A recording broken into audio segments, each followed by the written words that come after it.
Queridos irmãos, quero saudar todos com a paz do Senhor Jesus nessa noite.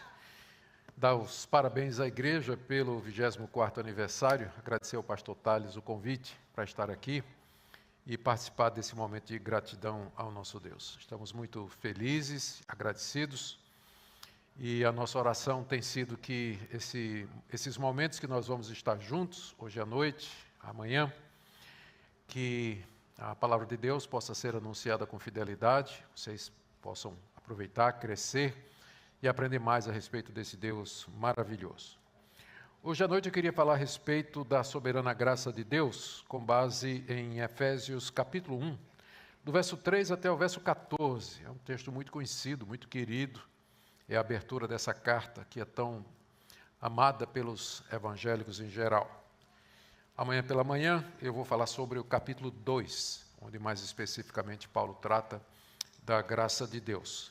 Aqui no capítulo 1 ele está mais ocupado em desenvolver o conceito da história da redenção, o plano que Deus preparou antes da fundação do mundo para ter um povo para o louvor da sua glória e de que maneira na história ele realizou esse plano. E aí nós vamos tocar em uma série de assuntos que são queridos e conhecidos também como as doutrinas da graça de Deus. Eu estou usando a Nova Almeida atualizada, é a atualização da nossa querida Almeida, e que é uma excelente tradução e que devagarzinho vem já ocupando os púlpitos lá no Brasil. E é a tradução que eu já venho usando há algum tempo. Vocês vão ver que as diferenças, se você usa, eu percebi que o pastor Thales está usando a Almeida atualizada, vocês verão que as diferenças não são mais de estilo do que qualquer outra coisa. Efésios capítulo 1, vamos começar com o verso 1.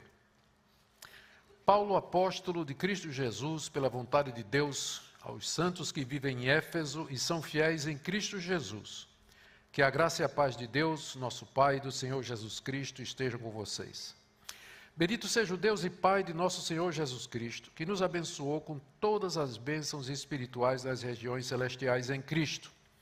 Antes da fundação do mundo, Deus nos escolheu nele, para sermos santos e irrepreensíveis diante dele. Em amor nos predestinou para ele, para sermos adotados como seus filhos, por meio de Jesus Cristo, segundo o propósito da sua vontade, para o louvor da glória de sua graça, que ele nos concedeu gratuitamente no amado.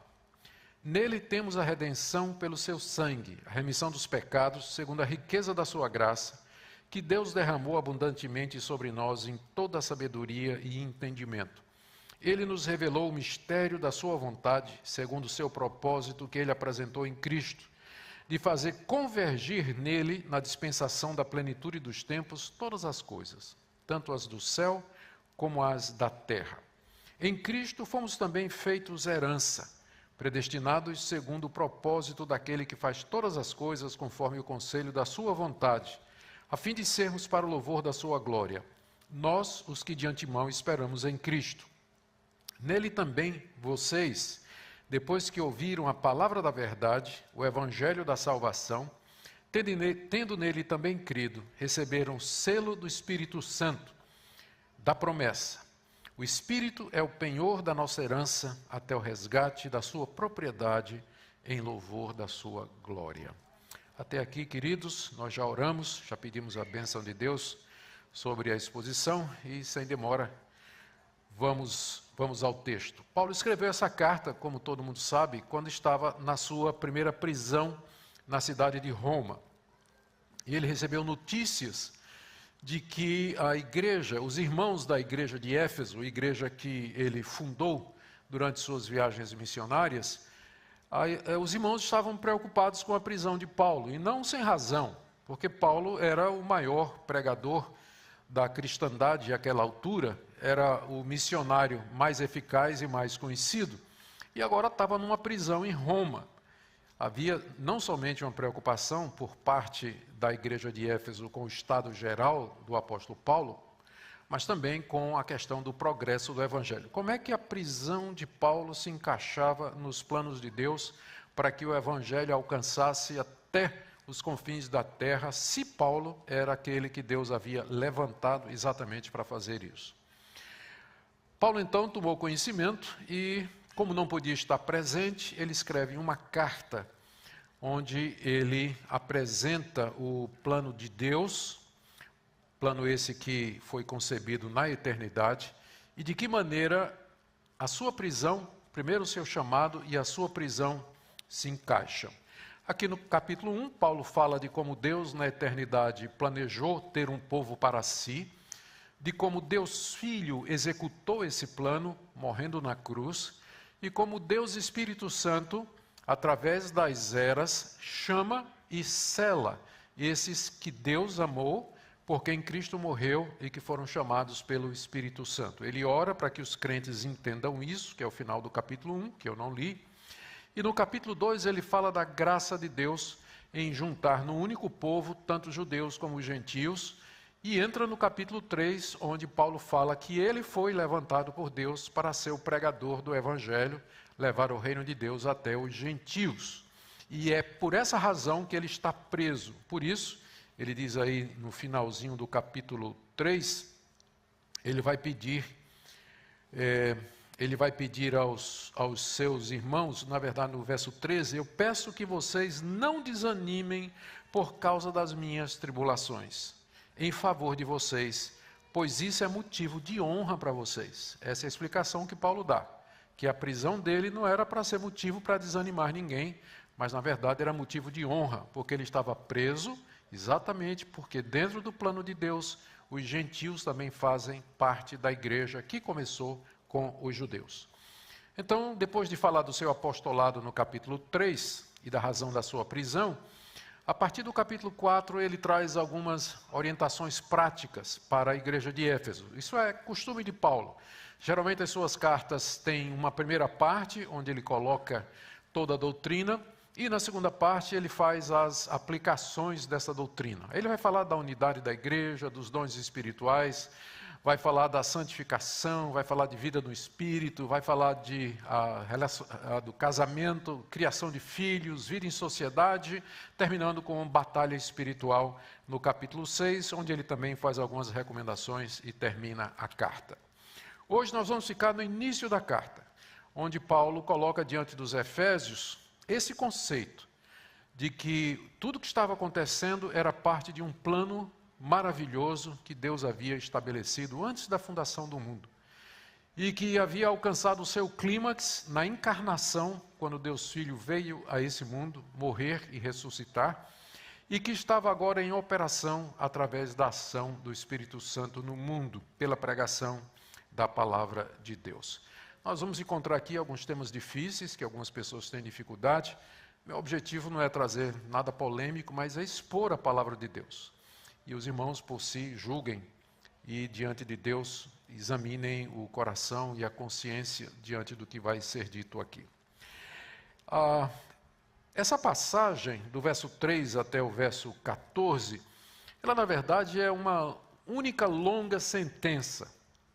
Se você tiver a Almeida atualizada, você vai ver que não tem ponto em lugar nenhum. A Nova Almeida acabou colocando pontos, desnecessariamente, porque, na verdade, como eu disse, é a frase mais longa do Novo Testamento, que começa no verso 3 e vai até o verso 14. Parece que Paulo falou tudo num fôlego só. Ele começou a falar, foi falando, uma ideia puxava a outra, e ele foi colocando no papel. Aí no verso 13, não chegou no verso 14, e ele parou. Tá certo? Mas não pense que porque tem essa característica de alguma coisa que foi sendo falada assim, que não há uma lógica aqui e nem um planejamento. Na verdade, toda essa perícope, ela é muito bem estudada. Se você prestou atenção, ela é dividida em 3 partes, cada uma delas referente a uma das 3 pessoas da Trindade, e cada uma delas terminando com a expressão para o louvor da sua glória. A primeira parte, Paulo fala de como Deus, na eternidade, concebeu o seu povo, a igreja, e ele termina dizendo no verso 6 que ele fez isso para o louvor da sua glória. Em seguida, ele começa a falar de Cristo, de como Cristo, no tempo e no espaço, executou esse plano que Deus havia concebido, terminando aí no verso 12 com a expressão a fim de sermos para o louvor da sua glória. E em seguida ele fala de como o Espírito Santo, através da pregação do Evangelho, chama e sela aqueles que creem para em louvor da sua glória, final do verso 14. Então, são 3 partes, cada uma delas relacionadas com uma das pessoas da Trindade, terminando com a expressão para o louvor da sua glória, que já responde uma pergunta que é muito comum os evangélicos fazerem. Por que Deus fez tudo isso? Ele não sabia que Adão ia pecar? Ele não sabia que o homem ia fazer a escolha errada lá no paraíso? Por que Deus permitiu o mal no mundo? Por que tem tanto sofrimento? A resposta é uma só na Bíblia: para o louvor da sua glória. Essa é a resposta que Deus nos dá. E essa resposta é baseada em quem Deus é e no fato de que Ele é o autor da criação e que, portanto, Ele dispõe da sua criação como Ele deseja. E que Ele não tem que dar explicações nem a mim, nem a vocês, nem aos anjos, nem a ninguém da sua criação, ninguém que é fruto ou produto da sua mão. Ele faz o que faz para o louvor da sua glória. Essa é a resposta consistente da Bíblia a todo esse tipo de indagação existencial que as pessoas costumam fazer. Vamos então ver como Paulo aqui nos leva através dos caminhos de Deus, falando a respeito desse plano maravilhoso. Em primeiro lugar, sobre como Deus Pai planejou tudo isso, do verso 3 até o verso 6. Ele começa bendizendo a Deus aí no verso 1, a quem ele chama de Deus e Pai de nosso Senhor Jesus Cristo. Ele bendiz a Deus porque Deus nos abençoou com todas as bênçãos espirituais nas regiões celestiais em Cristo Jesus. Ele olha para essas bênçãos como tendo já sido dadas. Ele não diz graças a Deus que Ele nos abençoa. Ele diz graças a Deus que nos abençoou. Ele está se referindo a alguma coisa que Deus fez no passado e que Ele chama de bênção espiritual, naturalmente em contraste com bênção material. As bênçãos materiais, que também vêm de Deus e que são muito bem-vindas, têm a ver com nossa existência aqui nesse mundo. Saúde, prosperidade, recursos, bens, segurança e, enfim, tudo aquilo que a gente tanto preza e atrás de que a gente sempre corre aqui nesse mundo. São dádivas que Deus nos dá, chamamos de bênçãos materiais. Mas existem as bênçãos espirituais, que vem primeiro, porque delas que procedem as bênçãos materiais. E elas têm a ver com a realidade espiritual que permanece para todos sempre. As bênçãos materiais têm a ver com esse mundo que passa. Nós passamos, esse mundo vai passar também. Mas as bênçãos espirituais, elas têm a ver com a eternidade. Elas têm a ver com a imortalidade, com o plano final de Deus, com a consumação de todo o projeto de Deus. É por isso que Paulo, quando começa a agradecer, ele não começa a agradecer pelas bênçãos materiais, ao contrário de nós, não é? Eu confesso que muitas vezes de manhã, quando eu acordo, a primeira coisa que eu digo é: Deus, muito obrigado pelo novo dia, obrigado pelo sono, obrigado pela minha casa, pela minha esposa que está aqui dormindo ao meu lado, pelos meus filhos, obrigado pelas bênçãos, não é? Quantos de vocês começam o dia dizendo assim: Senhor, graças te dou pela salvação em Cristo Jesus, graças te dou pelo perdão de pecados? É difícil, né? A gente começa geralmente com os bens materiais, mas Paulo aqui começa com as bênçãos espirituais, e ele diz que essas bênçãos, na verdade, elas já foram dadas. Ele nos abençoou com todo tipo de bênção espiritual nos lugares celestiais. Essa expressão nos lugares celestiais, ela só acontece nas cartas de Paulo, eu creio que aqui em Efésios e Colossenses, e se refere a esse mundo invisível, onde Deus habita, onde o Senhor Jesus está sentado à direita de Deus, onde os anjos transitam e que intersecta com o nosso, e que está entre nós, embora de maneira invisível. Isso é o que a Bíblia se refere como lugares celestiais. Deus já nos abençoou com respeito aos lugares celestiais em Cristo Jesus. E aí, surpresa, de todas as muitas bênçãos que Paulo poderia ter escolhido para agradecer, ele escolhe eleição e predestinação. Ele escolhe eleição e predestinação, porque ele diz toda sorte de bênção espiritual. Ele podia falar de redenção, justificação, adoção de filhos, santificação, glorificação, não é verdade? Mas ele vai falar de eleição e depois de predestinação. Né? Parece que ele procurava encrenca, né? Gostava de procurar encrenca. Mas não é, é porque é dessas duas bênçãos que todas as outras bênçãos espirituais decorrem. É porque a justificação, o perdão de pecados, a adoção de filhos, a santificação e a glorificação são para aqueles que Deus elegeu e predestinou. Então a eleição e a predestinação elas são a raiz e a fonte de todas as bênçãos espirituais que nós podemos desfrutar aqui nesse mundo e no mundo vindouro. Veja como Paulo faz isso. Primeiro ele fala de eleição, ou usando o termo aqui, escolha. Depois de no verso 3 agradecer todas as bênçãos espirituais nas regiões celestiais em Cristo, note que ele tem muito cuidado em deixar claro que essas bênçãos são dadas não com base em mérito, mas em Cristo. Em Cristo estas coisas nos chegam. E ele então começa no verso 4.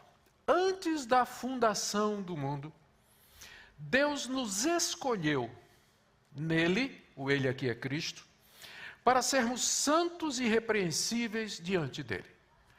Antes da fundação do mundo, Deus nos escolheu em Cristo para sermos santos e irrepreensíveis diante dele. Em primeiro lugar, note que essa escolha aqui, Paulo diz, ela foi feita antes da fundação do mundo. Antes do capítulo 1 de Gênesis, antes que houvesse qualquer realidade material, Deus já tinha escolhido de entre a humanidade que ele sabia que ele ia criar, aqueles que ele quis.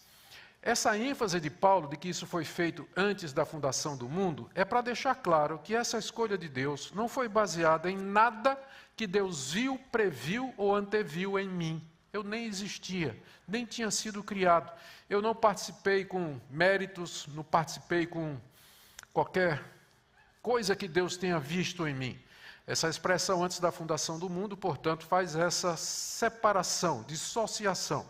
Essa escolha, ela não é com base em nada que Deus viu ou anteviu na criatura, mas na sua soberana graça. Soberana graça. Escolheu antes da fundação do mundo. A expressão escolher, não adianta procurar alternativas na língua grega, outras traduções, porque a tradução não está correta, é isso mesmo. Escolher significa, de entre um todo, você tirar alguns e deixar outros. E não tem como suavizar a radicalidade dessa expressão. Né? Você escolhe uns e não escolhe outros. Então é isso que o termo significa.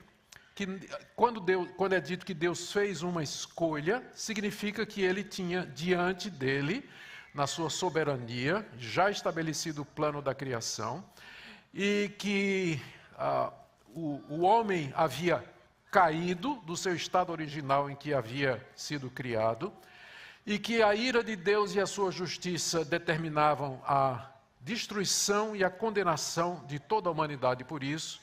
De entre a humanidade perdida, caída e merecidamente caminhando para a condenação, Deus escolheu aqueles que ele quis antes da fundação do mundo, ou seja, antes que na prática eles tivessem feito ou o bem ou o mal, para mostrar a sua soberania. Mais uma vez ele fala de Cristo. Essa escolha foi feita em Cristo. Ela não foi feita por conta dos meus méritos, mais uma vez, ou por qualquer coisa que Deus viu em mim, mas foi feita através dos méritos de Jesus Cristo, que é o mediador desse relacionamento de Deus com ele. Agora, na segunda parte do verso 4, o apóstolo Paulo explica por que é que Deus escolheu, com que propósito Deus fez essa escolha.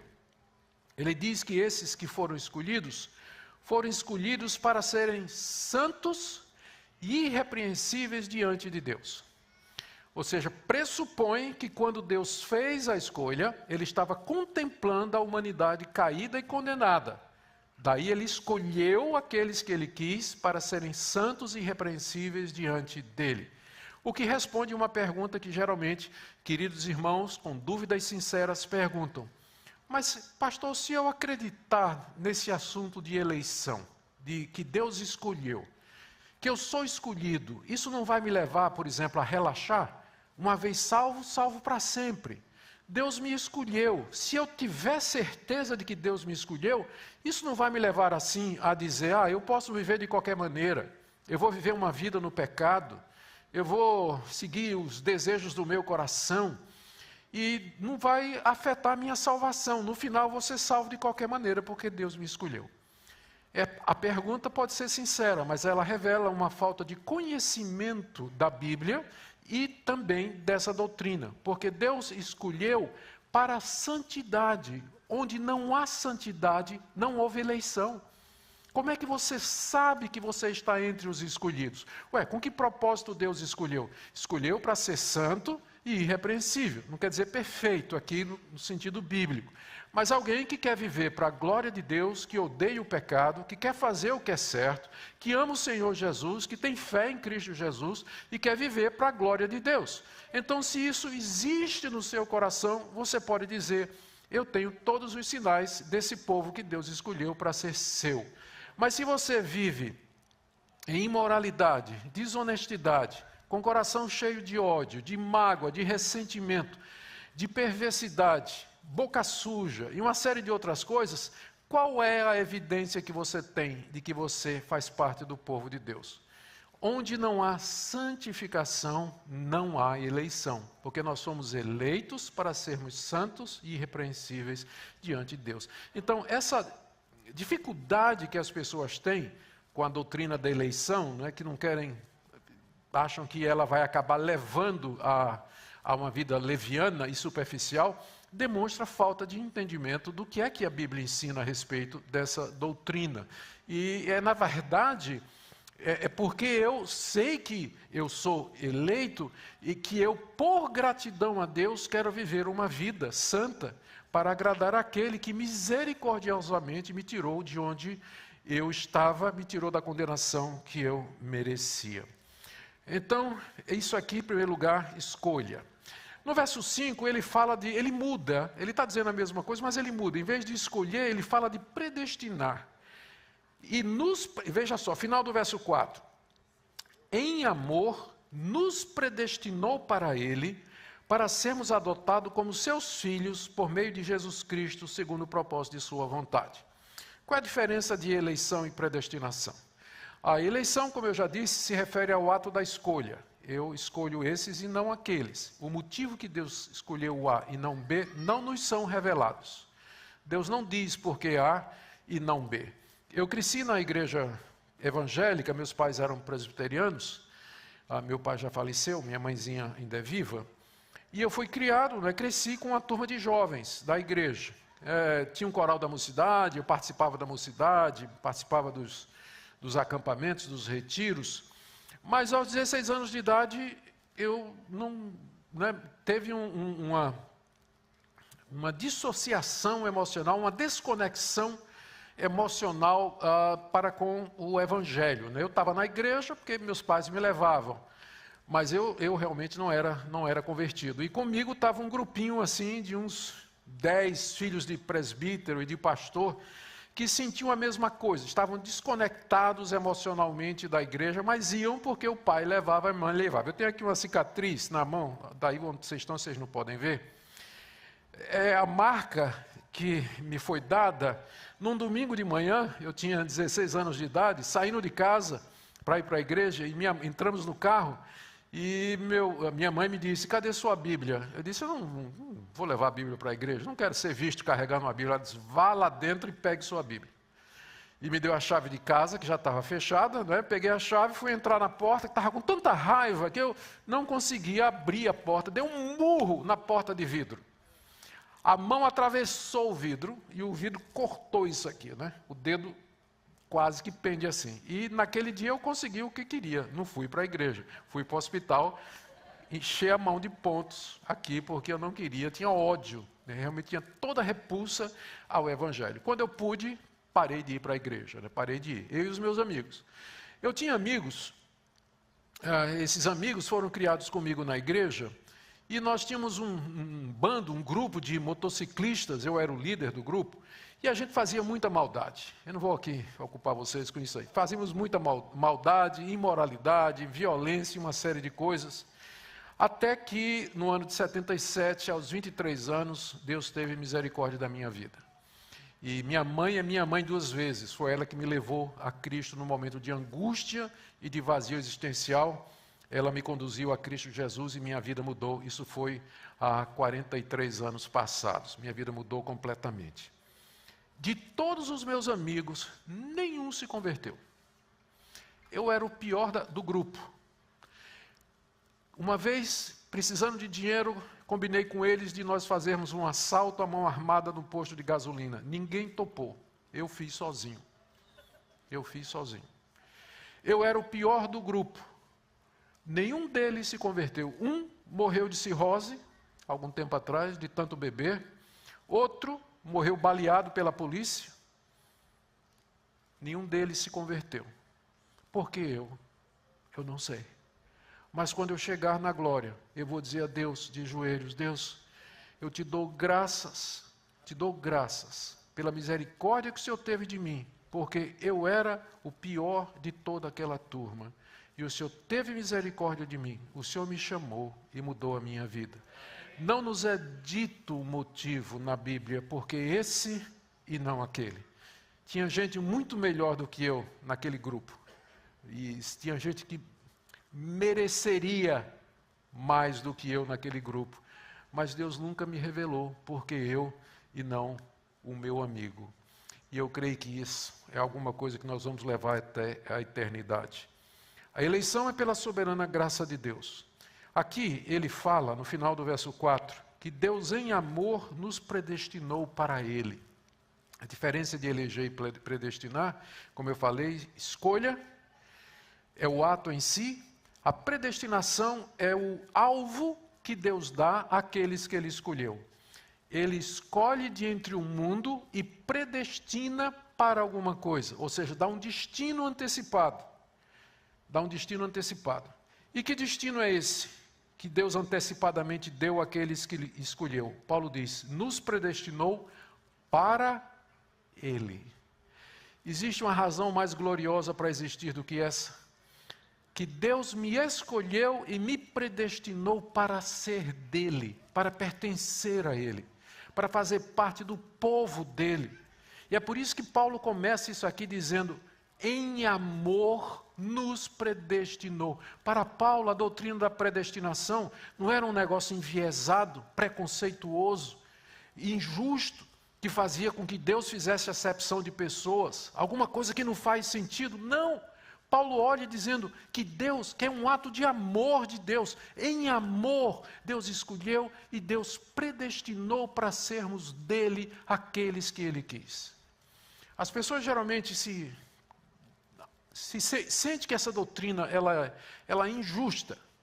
E não poucas vezes as pessoas dizem isso. Eu sei.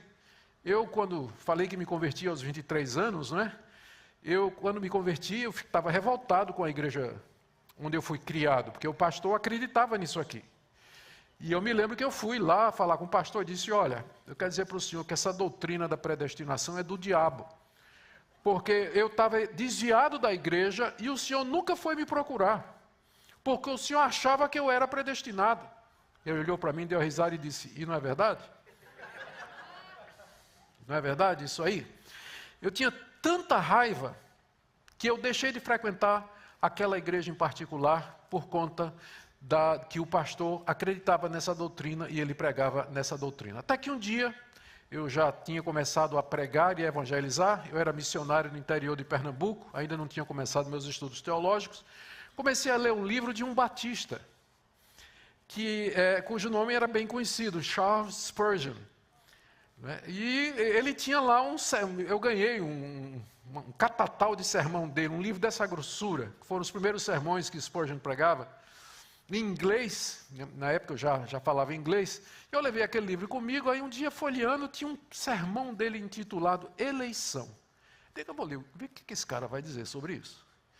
Terminei de joelhos, dizendo, Deus, eu agora entendo Eu agora percebo, foi quase que uma segunda conversão, quando meus olhos abriram e eu entendi a graça de Deus, o amor de Deus. Eu vi meu pecado e a minha condenação numa luz tão clara, que eu podia dizer para Deus, se o Senhor me mandasse para o inferno, lá do inferno eu ia levantar as mãos para Ti e dizer, o Senhor me mandou aqui com justiça, mas agora eu entendo porque é pela graça, é pela misericórdia do Senhor, foi o Senhor que me chamou. Ele em amor nos predestinou. Deus seria injusto somente se toda a humanidade tivesse o direito de ser salva. Se toda a humanidade tivesse o direito de ser perdoada e ir para o céu, Deus seria injusto em dar o perdão somente a alguns e não dar a outros. Mas ninguém tem direito a nada diante de Deus. Todos pecaram e destituídos estão da glória de Deus. Não há um justo, não há um sequer. Não há ninguém que entenda. Não há ninguém que busque a Deus. Todos se extraviaram, juntamente se fizeram inúteis. Nunca diga, Deus, eu não quero nada. Eu só quero que o Senhor me dê o que eu mereça. Não faça isso. Não peça que Deus dê o que você merece, porque vai abrir o chão e você vai descer de cabeça para baixo, para o inferno. Porque é isso que nós merecemos de Deus, é graça. Então não existe injustiça da parte de Deus, quando Ele graciosamente estende o seu perdão a quem Ele quer. Ele pode fazer isso, não está tirando o direito de ninguém. É por isso que Paulo diz, em amor, Ele nos predestinou, porque é um ato de amor de Deus, porque Ele poderia deixar a humanidade toda ir para o inferno e seria justo. Não haveria injustiça nenhuma em Deus. Mas em amor, Ele nos predestinou para sermos dele. E Ele continua. Para sermos adotados como seus filhos. Já com isso implicando que ser gente, fazer parte da raça humana, não significa ser filho de Deus.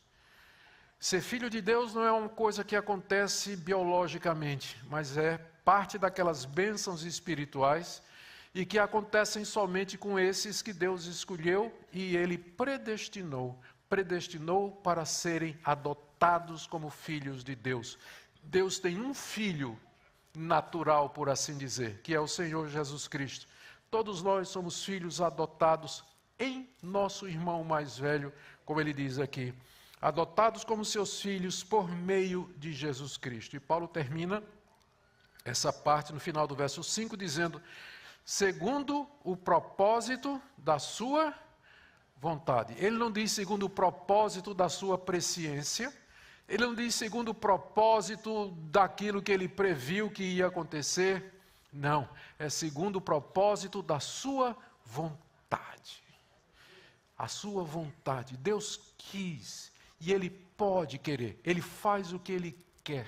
O problema é que algumas pessoas encontram, queridos irmãos, que têm dificuldade com esse tipo de ensinamento. O problema não é tanto com a doutrina em si, mas com o conceito de Deus que eles têm. Um Deus que se rende ao capricho humano. Um Deus que depende do homem para governar o mundo e fazer com que as coisas aconteçam. Mas se o seu Deus é o Deus da Bíblia, absolutamente soberano, todo-poderoso, Senhor e Criador, você não vai ver injustiça nenhuma nele quando ele dispõe a sua criação da maneira como ele entende melhor, de acordo com sua vontade, porque você confia que ele é justo, que ele é santo, que ele é verdadeiro e que ele não vai fazer absolutamente nada errado. E você confia em Deus.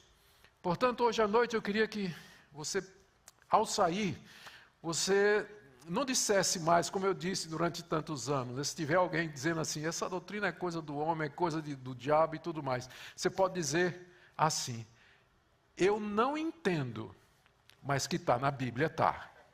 Eu não entendo, mas que a Bíblia está ensinando, está. Não é verdade? Não tem coisa que a Bíblia ensina que a gente fica sem saber direito como fazer?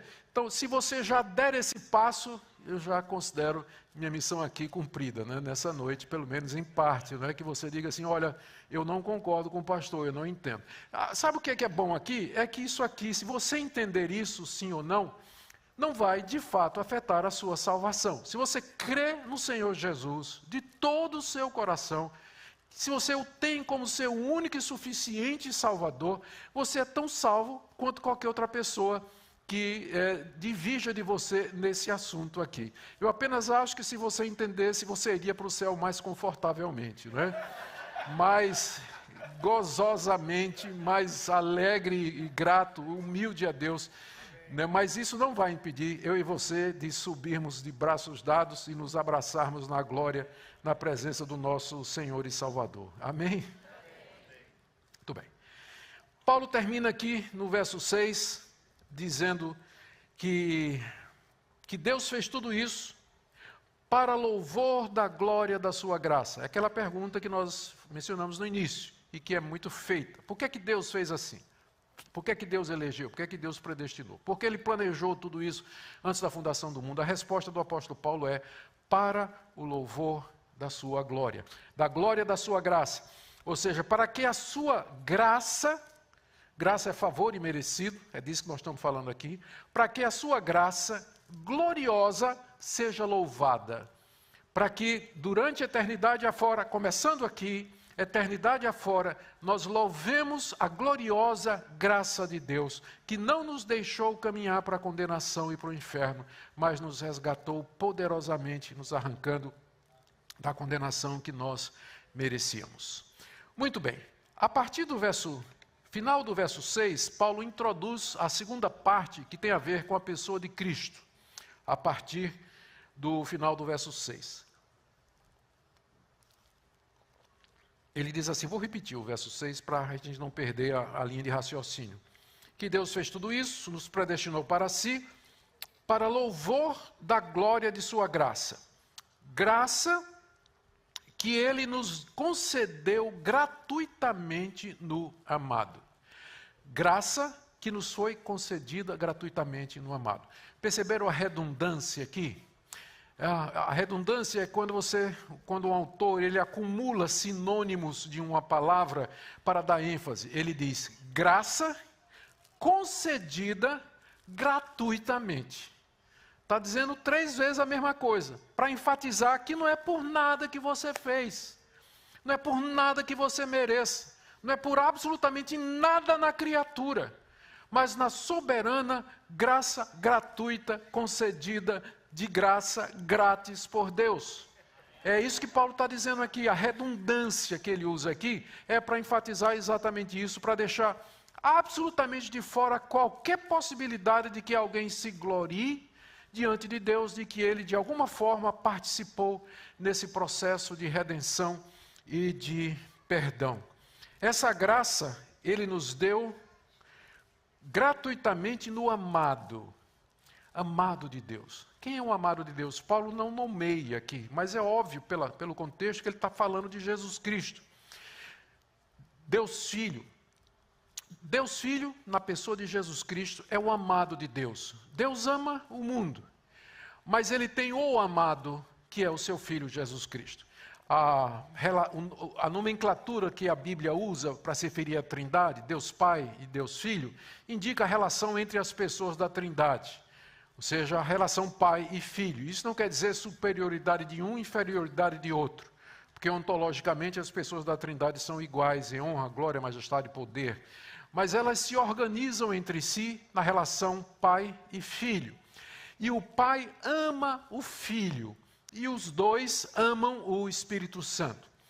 Você já deve ter ouvido alguém dizer assim, tentando investigar sobre a razão pela qual Deus criou a humanidade, que Deus se sentiu só, e que Deus queria expressar o seu amor. Por isso Ele criou o ser humano, em busca de comunhão, em busca de fellowship com alguém que pudesse se relacionar com Ele de maneira inteligente. Por isso Deus teria criado o homem. Nada mais falso, porque Deus é o único ser perfeito em si mesmo. O Pai ama o Filho. O Pai já expressa plenamente o seu amor no Filho, a quem Ele ama. As 3 pessoas da Trindade se conversam, se amam, se completam. Deus é perfeito, Ele não precisa de nada fora dele para o completá-lo. Ele não fez o mundo porque tinha uma necessidade intrínseca no ser de Deus de se sentir completo ou qualquer outra coisa. Ele fez porque quis, fez para o louvor da sua glória e não por qualquer necessidade inata do seu ser. Então, quando você ouvir essa conversa, não, Deus criou o ser humano que estava se sentindo sozinho, precisava de companhia, etc., né? Você já sabe que isso aí é fake news teológica, né? Isso aí não tem qualquer fundamento bíblico, porque a Trindade vive em amor, se completa. Deus é perfeito em si mesmo, Ele não precisa de nada fora dele. Muito bem, no amado, quem é o amado? Jesus Cristo. Aqui, a partir do verso 7, Paulo agora começa essa segunda parte do desenvolvimento do plano, e agora o cenário não é mais a eternidade, porque até aqui nós estamos falando de bênçãos espirituais, e destacando as duas que Paulo menciona, eleição e predestinação, que nos foram dadas antes da fundação do mundo em Cristo Jesus, para o louvor da sua glória. Só que agora o cenário é a terra. Não é mais as regiões celestiais, mas é a terra. Isso é introduzido pela seguinte expressão, no verso 7. Nele, Cristo, temos a redenção pelo seu sangue. Opa! De onde vem esse sangue? Que sangue é esse? De quem? Como? E o que é que tem a ver com isso? Aqui então, por essa expressão, através do seu sangue, Paulo introduz a segunda pessoa da Trindade. A segunda pessoa da Trindade assumiu uma natureza humana, se tornou gente como nós, nosso representante desses que Deus escolheu e predestinou, e na cruz ele levou o castigo que esses escolhidos mereciam, porque aqui está o problema, essa escolha que Deus fez, foi para que essas pessoas fossem santas e irrepreensíveis, elas foram escolhidas de entre a humanidade caída, e elas foram predestinadas para serem filhos de Deus. Mas como é que pecadores, indignos como nós somos, merecedores da ira de Deus, podemos ser de Deus, participar da comunhão com Deus, sermos adotados como seus filhos? E aqui é que entra Jesus Cristo. Ele veio a esse mundo resolver, por assim dizer, esse gatilho, esse problema do plano aparente, problema aparente do plano de Deus, de como é que Deus pode eleger e predestinar pecadores para serem seus, como é que fica a questão da justiça de Deus. Todo pecado precisa ser castigado. Não faz sentido Deus pegar esses pecadores para si, e o que eles fizeram? E aí então que Deus Filho entra no cenário. Ele agora entra no palco da história humana, ele encarna no ventre da Virgem Maria, ele cresce como um de nós, ele é levado à cruz e ali oferece a sua vida, ele recebe toda a ira de Deus sobre si no lugar daqueles que Deus escolheu e predestinou. E morre no lugar deles, pagando completamente toda a sua culpa. Nenhuma gota do sangue de Cristo foi derramado em vão. Ele morreu pelos seus, eficazmente. Todos aqueles por quem Cristo morreu na cruz que foram eleitos e predestinados, eles serão efetivamente perdoados de seus pecados, chamados pelo Espírito Santo, justificados, santificados e finalmente glorificados, e viverão na consumação do plano de Deus, no novo céu e na nova terra. É aqui que entra Cristo. Veja como Paulo descreve a obra de Cristo, aqui no verso 7. Nele temos a redenção. Estávamos perdidos, mas fomos redimidos. Um preço foi pago por isso, que é o sangue do Filho de Deus. Temos a redenção. E aí Paulo explica o que é essa redenção. É a remissão dos pecados. Remitir aqui significa quitar. Uma dívida enorme tínhamos para com Deus. Deus nos elegeu e nos predestinou de entre a humanidade caída, que está em dívida diante dele, porque quebra a lei de Deus, vira as costas para Deus. A justiça de Deus demanda o pagamento, e o pagamento é a vida do pecador. Mas Deus Filho veio, e com seu sangue ele nos redimiu e quitou a nossa dívida. Por ele nós temos a remissão de pecados. A remissão de pecados não é alguma coisa que é obtida mediante sacrifício pessoal, merecimento moral, comportamento ético ou atitude religiosa, ou qualquer outro tipo de coisa que proceda da criatura, mas é com base no sangue precioso derramado por Deus Filho na plenitude dos tempos. Segunda coisa que Paulo diz que Cristo fez, ele primeiro falou do que é que o Pai fez, agora ele está falando do que é que o Filho fez, está aqui, no verso 8. Depois de falar, ele termina o verso 7 dizendo: nele temos a redenção pelo seu sangue, a remissão de pecados, segundo a riqueza da sua graça. É segundo a riqueza da graça de Deus, não é por mérito. Ele continua: que graça que Deus derramou abundantemente sobre nós em toda sabedoria e entendimento. A graça de Deus consistiu não somente em que Ele enviasse Jesus Cristo para redimir-nos e perdoar-nos de nossos pecados através do seu sacrifício vicário na cruz, mas a graça de Deus consistiu em Ele nos dar entendimento a respeito desse plano. Porque a próxima coisa melhor a perdão de pecados é você saber que está perdoado. É você ter entendimento de como isso funciona. Em Cristo, Deus graciosamente nos deu esse conhecimento. O que é que nós temos de conhecer? Veja só o verso 9. Ele nos revelou o mistério da sua vontade. O que é o mistério da vontade de Deus? É esse plano que estava oculto lá na eternidade, que foi manifestado em sombras no Antigo Testamento, através de tipos, de figuras, através de exemplos, de instituições, de personagens do Antigo Testamento, todos eles falando desse momento em que Deus Filho viria a esse mundo. Esse era a vontade misteriosa de Deus e que agora foi revelada com toda clareza quando Deus Filho encarnou, quando Ele se tornou um de nós, quando Ele veio trazer o conhecimento do plano de Deus. E isso Deus nos dá graciosamente. Verso 9, Ele nos revelou o mistério da sua vontade, segundo o seu propósito que Ele apresentou em Cristo Jesus. Que propósito? Verso 10, de fazer, olha só, convergir em Cristo todas as coisas na dispensação da plenitude dos tempos. O que foi a dispensação da plenitude dos tempos? 2000 anos atrás, lá na Palestina, em Jerusalém, no Monte Calvário.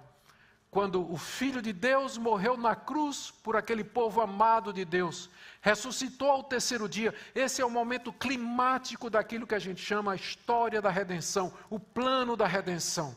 Quando Cristo executou aquilo que o Pai planejou. O Pai planejou, o Filho executou na plenitude dos tempos, no momento exato de Deus. Então, o cristão, ele recebe entendimento a respeito disso, como ele diz aqui, ó. Fazer convergir nele, na dispensação do tempo, todas as coisas, tanto as do céu como as da terra. E no verso anterior ele fala que isso foi revelado, esse é o mistério que foi revelado. Gente, as implicações disso aqui para nós são muito grandes. O cristão verdadeiro não é apenas alguém que tem consciência de que foi eleito e predestinado por Deus para viver nesse mundo para a glória de Deus, agradando a Deus e na vida eterna na presença de Deus. Ele tem uma maneira de ver o mundo que é diferente daquelas pessoas que não receberam esse conhecimento. Para o cristão, a história tem começo, meio e fim. Nós temos essa visão da história. Quem não tem essa revelação aqui, como os gregos, ou como alguma filosofia grega, ou como o hegelianismo, que é uma filosofia histórica já ultrapassada, mas que olha para o mundo como sendo cíclico, e que os fatos simplesmente acontecem, e que não existe uma ordem, não existe um sentido, que o mundo é governado por leis naturais cegas e surdas e mudas e frias, que não tem propósito, não tem design nenhum. Tudo acontece por acaso. A nossa origem depende de bilhões de anos em que essas leis randômicas acabaram produzindo condições para que surgisse a vida e assim por diante. Então, eles não têm esse conceito de uma história linear, que tem um começo, um meio e um fim. O cristão sabe quem ele é. Ele já respondeu à questão mais existencial, mais importante da sua vida. Quem eu sou, de onde vim e para onde eu vou. Ele já tem essa resposta para ele. Ele não está buscando isso, porque em Cristo Jesus ele já sabe disso aqui, que ele existe para a glória de Deus. Ele pode não ter respostas imediatas para decisões, tipo assim, com quem eu vou casar, se vou casar, eu vou trabalhar aonde, vou fazer o quê, onde é que eu vou morar e tudo mais. Essas são decisões e questões pessoais que podem ser respondidas à medida que a providência de Deus vai revelando cada página do livro da sua vida, que Deus não abre lá no último capítulo, no epílogo, para você saber tudo de antemão. Mas todo dia ele vai abrindo um pouquinho. Mas as grandes questões da vida, por que existe alguma coisa em vez de nada? De onde nós viemos? Qual a origem de tudo isso? A Bíblia nos dá essa resposta em palavras muito claras como essas aqui. Deus fez convergir na plenitude dos tempos todas as coisas na pessoa de Jesus Cristo. É por isso que nós vivemos no ano 2022 depois de Cristo. Ele marca a história no meio, por assim dizer. Ele é o ponto culminante na história.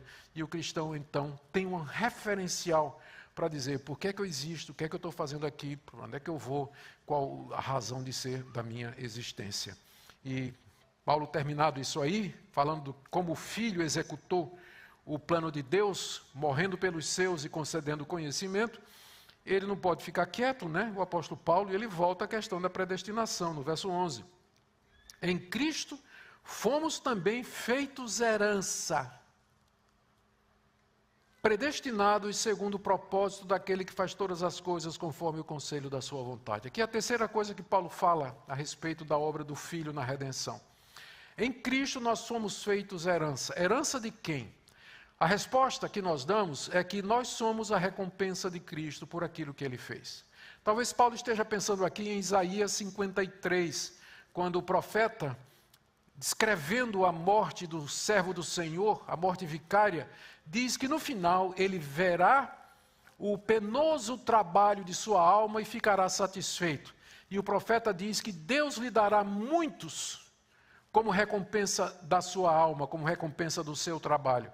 Nós somos a recompensa de Cristo pelo trabalho dele. É como se tivesse havido uma transação, alguns chamam isso de pacto da graça, uma transação entre o pai e o filho, em que o pai apresenta o plano de redenção, de ter um povo para si, o filho se oferece voluntariamente para executar isso mediante a sua encarnação, morte e ressurreição, e o pai então graciosamente entrega ao filho aqueles por quem ele morreu para serem a sua herança. Nós somos a herança de Cristo, a recompensa do trabalho dele, aqueles por quem ele deu a sua vida, o rebanho pelo qual o bom pastor morreu e deu sua vida, a esposa amada por quem ele morreu, se sacrificou e purificou, como diz em Efésios capítulo 5.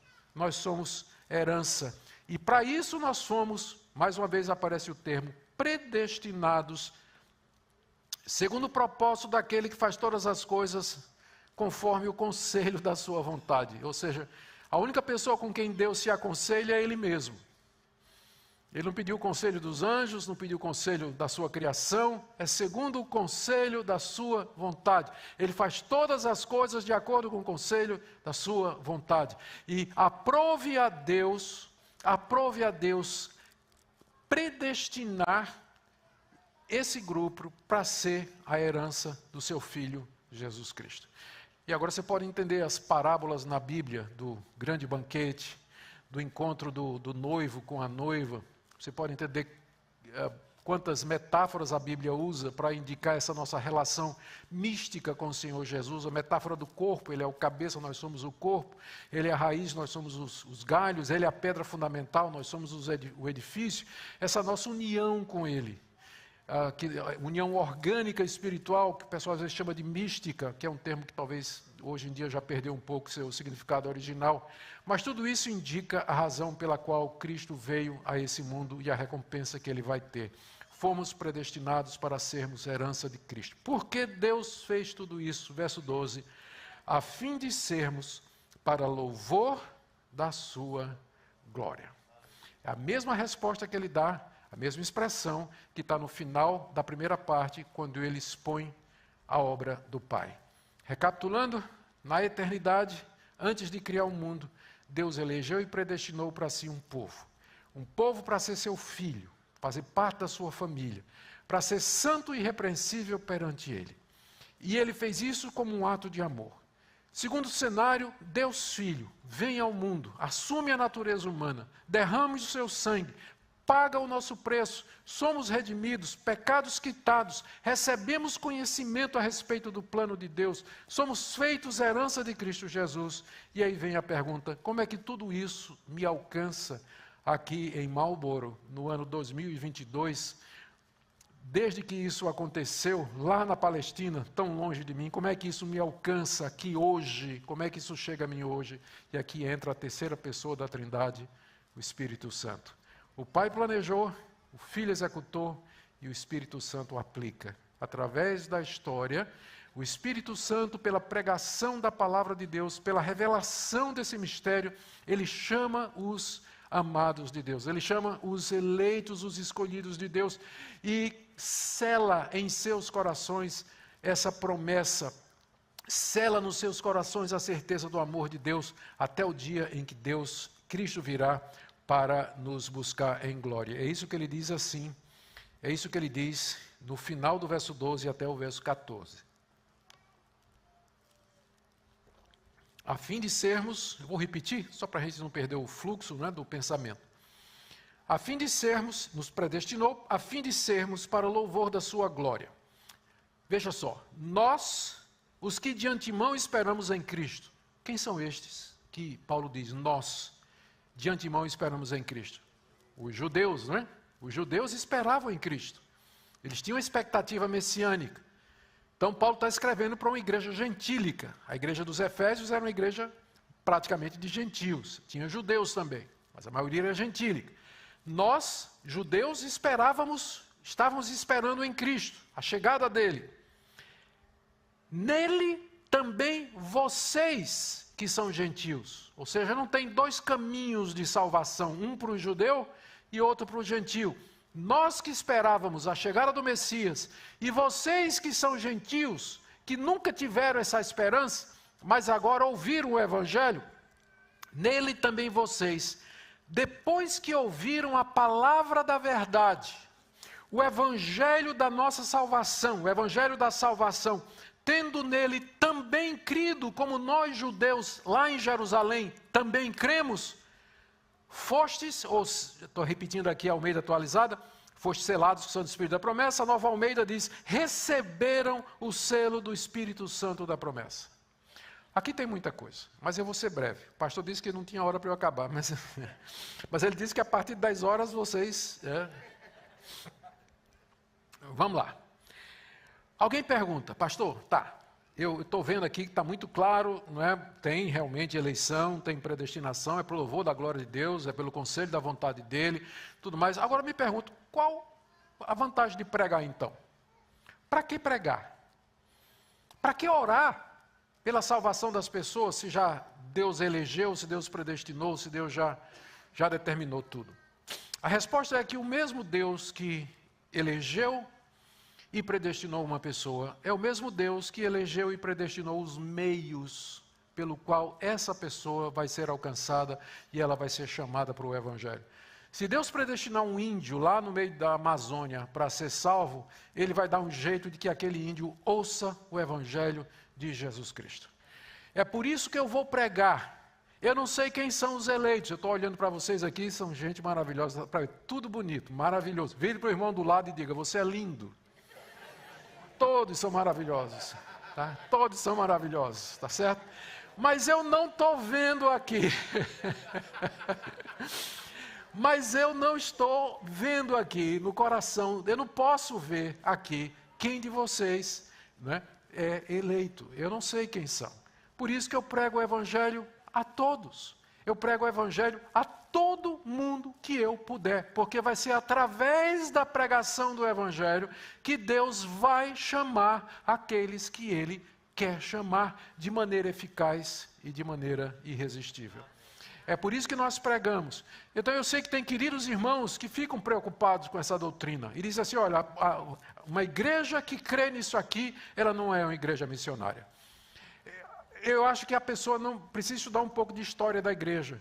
Estude a história das missões de fé. Os grandes fundadores das missões de fé, que foram pregar na China, na Índia, acreditavam nisso aqui. E exatamente porque eles acreditavam nisso aqui é que eles foram. Porque se eu não acreditasse que Deus tem eleitos no mundo, eu nem ia pregar, porque eu sei que por si só ninguém se converteria. Se Deus deixasse a questão da conversão a critério de cada pessoa, sabe quantos iria para o céu? Zero. Nobody. Ninguém. Neca. Ninguém ia. Porque ninguém, todos pecaram, destituídos estão da glória de Deus. O homem natural não entende as coisas do Espírito de Deus, estão mortos em ofensas e pecados. Às vezes as pessoas olham, quando ouvem essa doutrina aqui, ao quadro que elas imaginam, é assim. A pessoa chegando no céu, batendo na porta, São Pedro atende, aí a pessoa, São Pedro diz, pois não. A pessoa diz, não, eu sou crente em Jesus Cristo e eu quero entrar. Como é seu nome? Zé da Silva, só um minutinho. Aí abre lá o tablet dele, olha assim e diz, não tem ninguém aqui, não. Você não está na lista dos eleitos não. Mas como assim? Eu creio em Jesus Cristo, eu quero entrar. Sim, meu filho, mas você não foi predestinado. Você creu em Jesus, mas você não foi predestinado, você não pode entrar no céu. Tem gente que pensa que é assim. Tem gente que sinceramente pensa que é assim. Mostra que não conhece a doutrina bíblica. Porque é exatamente o contrário. A versão correta, a visão correta, é de um grupo de pessoas, uma grande multidão, caminhando na direção de um grande abismo, com vendas nos olhos, tapa-ouvidos, caminhando, e Deus atrás delas gritando, voltem, vocês estão indo para o abismo, vocês estão indo para a condenação de vocês, voltem atrás. Ninguém ouve, ninguém vê. Estão todos caminhando para a condenação. Então Deus soberanamente, graciosamente, arranca a venda de um, destampa os ouvidos, e a pessoa... meu Deus, e faz meia volta e vai embora. Esse é o quadro. É esse o quadro. Não é de ninguém por si só, se não houver o chamado do Espírito Santo pela palavra de Deus, jamais se converterá. Jamais. Ele nunca vai querer. A carne, como Paulo diz em Romanos 8, é inimiga de Deus, e ela não está sujeita à lei de Deus, nem em verdade pode estar. Pergunta a Saulo de Tarso, como foi? Se dependesse de Saulo de Tarso, onde é que as coisas chegariam? O Deus soberano que apareceu a Saulo de Tarso no caminho de Damasco, é o Deus de hoje, é o nosso Deus. Ele chama soberanamente, Ele muda corações, Ele transforma vidas. Por isso que eu digo, não pare de orar pelo seu filho, não pare de orar pelo seu marido, pela sua esposa. Não deixe a doutrina da eleição e predestinação funcionar de maneira errada na sua vida. Do tipo assim, por que eu vou orar? Não sei se é eleito, não sei se é predestinado. Por que eu vou orar pelos meus filhos? Ao contrário, exatamente porque eles podem ser eleitos e predestinados é que você deve orar. Porque através da sua oração, do seu testemunho, de trazê-lo para a igreja, ensinar a verdade de Deus, é que Deus vai chamá-lo e transformar a vida dele. É esse o efeito correto que essas doutrinas da graça devem exercer em nós, para missões, evangelização, oração e assim por diante. Então, verso 13. Cristo também, nele também vocês, depois que ouviram a palavra da verdade, o evangelho da salvação, tendo nele também crido, perceba como a soberania de Deus não anula a responsabilidade humana. Deus elegeu e predestinou, mas quando Ele chama, a pessoa crê. Deus não crê no lugar da pessoa. Você exerceu livremente o seu desejo de crer. É claro que por detrás, Deus já tinha tocado naquele switch, não é? Mudou seu coração e agora você livremente creu, se arrependeu, voltou-se para Jesus Cristo, largou o pecado e disse, eu quero viver uma vida santa para Deus. A sabedoria, a soberania de Deus, ela não anula a nossa humanidade. Pelo contrário, de uma forma que se harmoniza misteriosamente, os decretos de Deus acontecem através das decisões das suas criaturas. O meu genro também, pastor, muito bom. Mas eu queria falar de um melhor ainda, que é meu sogro, né?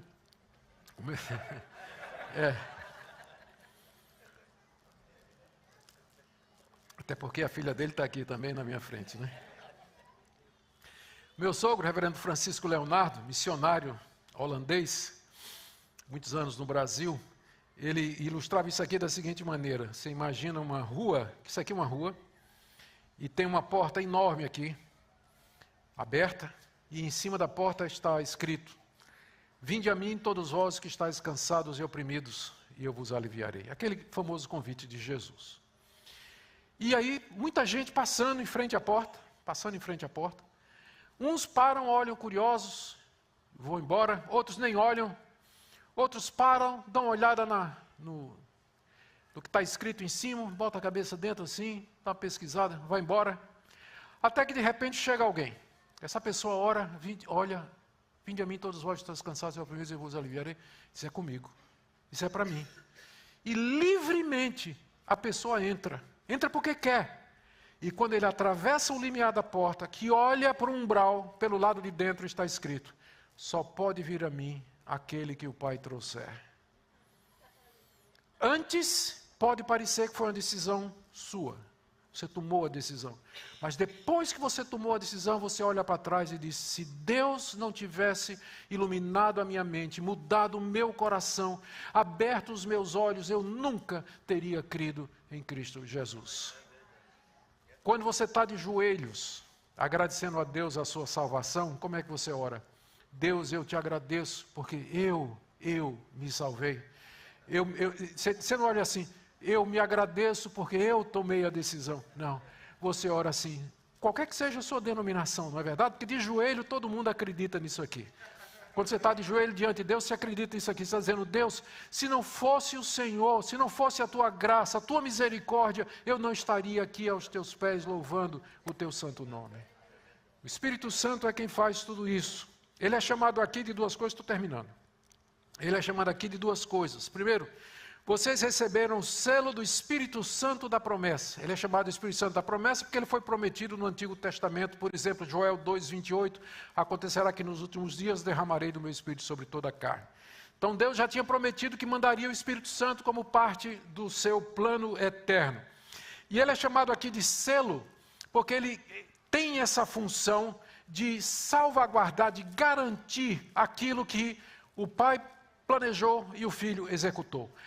O Pai planejou, o Filho executou, o Espírito Santo chamou e selou, de maneira que não existe a menor possibilidade daqueles que foram eleitos pelo Pai, resgatados pelo Filho e selados pelo Espírito Santo, que eles venham a cair da graça e perder a salvação. Muitos queridos irmãos acreditam que a pessoa, o crente, ele pode perder a salvação.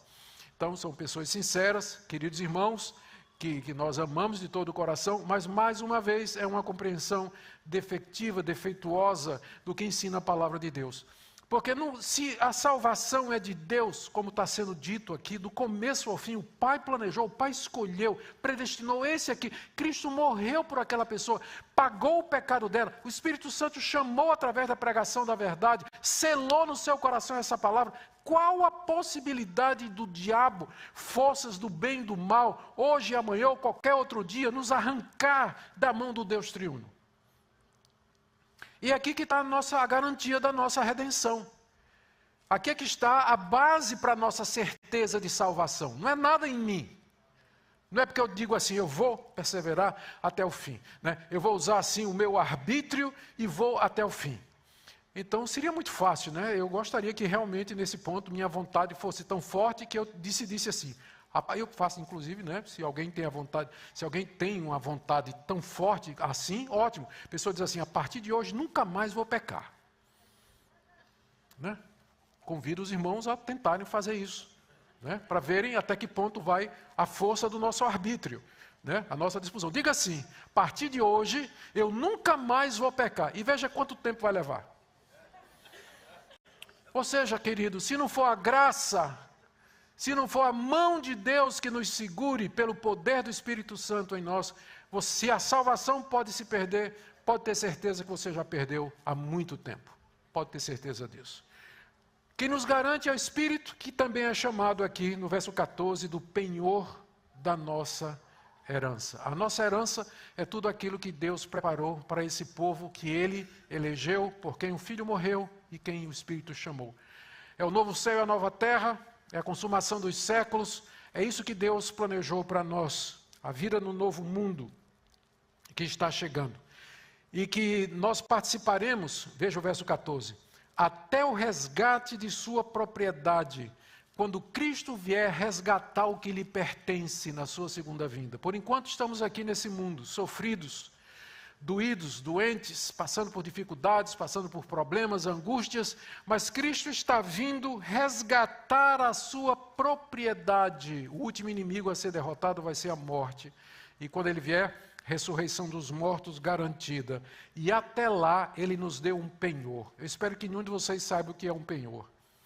Penhor é quando você está quebrado, vai lá no Cabra, né, no cara que trabalha no agiota, você pega uma quantia e deixa o relógio de ouro do seu pai, que está na família há 30 anos, como sendo um penhor, não é? Uma garantia de que você vem para resgatar a sua propriedade. Deus nos deu um penhor de que Ele virá nos resgatar e nos levar para si, e esse penhor é o Espírito Santo de Deus que habita em nós. É a garantia. Em que sentido ele funciona como garantia?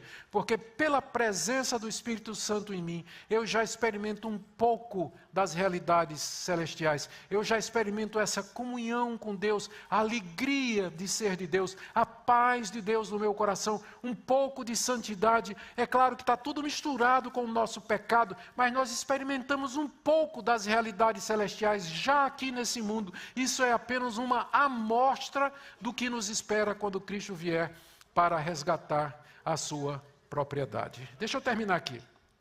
Paulo começa a carta aos Efésios, falando do plano da redenção. O que eu acabei de explicar para vocês é o que é a igreja. Estamos comemorando 24 anos da igreja aqui. Mas o que é a igreja? Você agora tem a resposta. A igreja é a comunhão daqueles que Deus na eternidade escolheu e predestinou para serem seus, que vivem em santidade e irrepreensibilidade diante dele em Jesus Cristo. A igreja é composta daqueles por quem Cristo morreu, cujo sangue pagou completamente o seu pecado e que tem uma compreensão, uma cosmovisão da história, quem sou, de onde vim, para onde eu vou. Sabem que há um Deus que controla a história, que não acredita em sorte, destino ou azar, ou horóscopo, mas crê na providência de Deus guiando toda a história. A igreja é esse povo habitado pelo Espírito Santo, que já experimenta as belezas e a glória do mundo vindouro, convocados para culto público, para proclamar a beleza de Deus, a glória de Deus, a graça de Deus e anunciar ao mundo a salvação em Cristo Jesus. É isso que é a igreja. O que eu acabei de ler para vocês é talvez uma definição das definições mais claras de igreja que nós temos no Novo Testamento. A igreja é o povo de Deus, que Deus amou e chamou para ser seu, cujo pecado foi pago pelo Senhor Jesus e que caminha para a eternidade com segurança, porque tem o penhor e o selo do Espírito Santo. Amém? Que Deus abençoe a vida de vocês, vocês louvem esse Deus maravilhoso e que dúvidas que porventura permaneçam, deixa na mão do Senhor, creia no Senhor Jesus e devagarzinho Ele vai ajudando você a entender alguma coisa que talvez você precise entender. Mas toda a glória seja sempre ao nome do nosso Senhor. Amém?